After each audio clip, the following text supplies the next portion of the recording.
చేయక్కర్లేదు, ఏమి చేయక్కర్లేదు. కన్యాదానం ఒక మంచి అబ్బాయిగా చూసి చేస్తే ఇది అర్థం చేసుకోవాలి. కన్యాదానం చేస్తే వచ్చేస్తుంది, కన్యాదానం చేస్తే వచ్చేస్తుంది కాదు.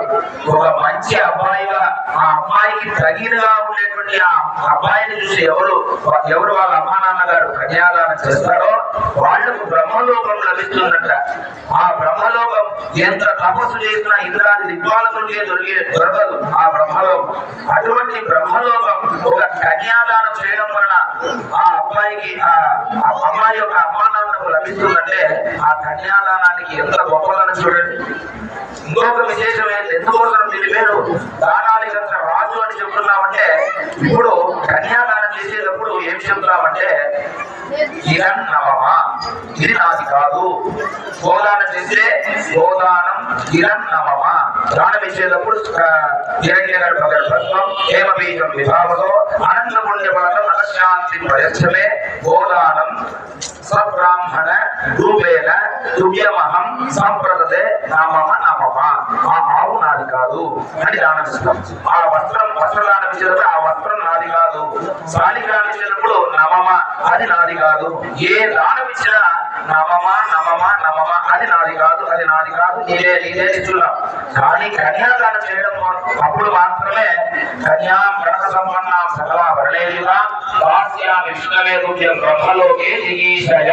అంతే, ఇదం నమమ అని చెప్పేది లేదు. వాళ్ళ అమ్మ నాన్నగారు ఈ అమ్మాయి నాది పైన కాదు, అబ్బాయిని చూసుకోవాలి అని చెప్పలేదు.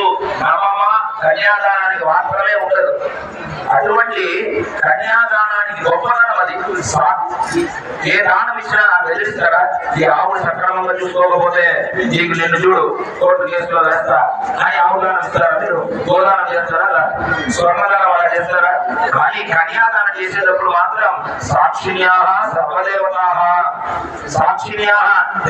ఈ మండపంలో సర్వదేవతలు కలసంలో ఆవాహన చేశాం. ఆ ఆవాహన చేసేటువంటి ఆ కలసంలో ఉండేటువంటి దేవతలు సాక్షిగా మీ ఇద్దరికి కన్యాదానం చేస్తున్నా. ఆ అమ్మాయి ఏడ్చిందో ఈ దేవతలంటే నేను ఒక కాటి చూపించేస్తాను అని బెదిరించేస్తున్నా. సాక్షిణ్యా సర్వదేవతా. ఆ దేవతలు మనం ఈ రోజు ఉండొచ్చు, రేపు ఉండకపోవచ్చు. ఆ అమ్మాయిలో ఎవరు ఉంటారు? సూర్యచంద్రాదులు ఉంటారు, దేవతలు ఉంటారు. ఆ దేవతలు ఆ అమ్మాయిని రక్షిస్తారంట. ఎలా కన్యాదానం చేస్తే శాస్త్రోక్తమైనటువంటి కన్యాదానం మనం చేశామంటే మన ఖచ్చితంగా దేవతలు అక్కడ వచ్చి నిలబడతారు. ఆ అమ్మాయి కళ్ళు నిండుగా నీళ్లు పెట్టుకుంటే ఆ దేవతలు వచ్చి నిలబడతారు. ఆ అమ్మాయిని ప్రశ్నిస్తారు, మీరు ఖచ్చితంగా కన్యాదానం సక్రమంగా చేయాలి.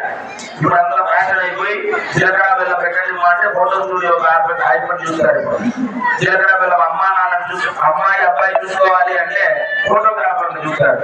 ఫోటోగ్రాఫర్ని సుముహూర్తే సావధాన సులగ్నే సావధాన శ్రీలక్ష్మీ నారాయణ ధ్యాన